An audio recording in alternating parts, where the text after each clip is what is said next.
Ce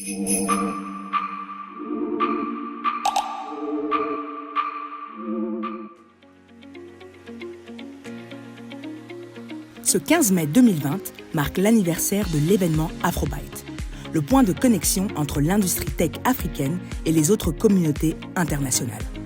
Malheureusement, l'évolution rapide de l'épidémie de Covid-19 a poussé les organisateurs à reporter la 5e édition de Afrobyte à 2021.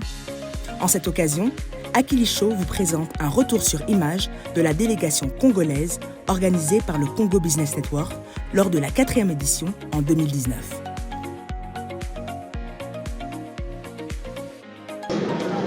Je m'appelle Noël Chani, je suis venu des États-Unis, j'habite à New York.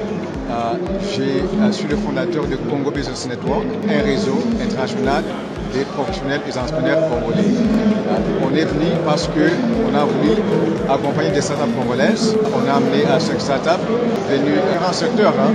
On a Maxicash, dont le fondateur est basé en Afrique du Sud, Wapimed, dont le fondateur est basé à Washington, et Tinda et Teyelo.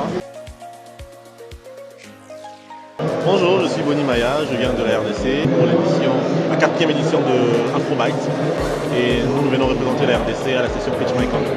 Je suis Esaïe Loupepele, je suis le fondateur de la start-up Teyelo qui évolue dans EdTech.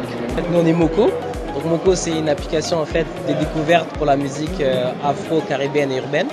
Donc aujourd'hui on est à Afrobyte, une des plus grandes conférences en fait pour la tech africaine. Je suis Rudy Mukwamu, fondateur de la start-up Maxicash, basée en RDC et basée en Afrique du Sud.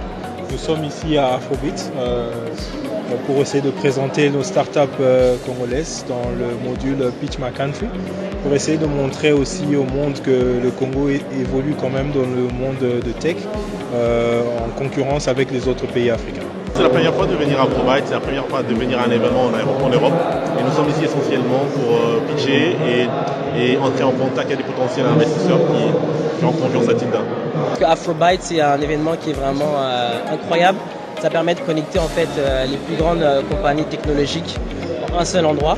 Et je trouve que c'est quelque chose d'un vraiment important et qu'il faudrait qu'on ait beaucoup plus d'événements de ce genre.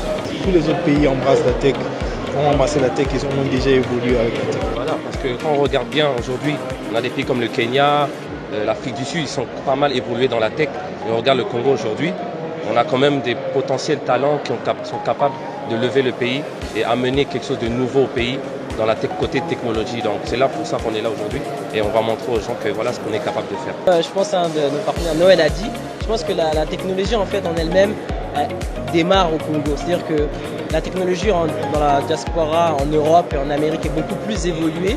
Mais au Congo aujourd'hui elle démarre et avoir ce genre d'événement, ça va encourager justement les entrepreneurs comme nous qui sont peut-être pas directement au Congo à justement investir peut-être pour notre pays et développer des technologies pour en fait le futur de notre pays, le Congo. Il ne suffit pas de développer des solutions, mais il faut les rendre accessibles. Pour les rendre accessibles, il y a tout un business qui sont développés.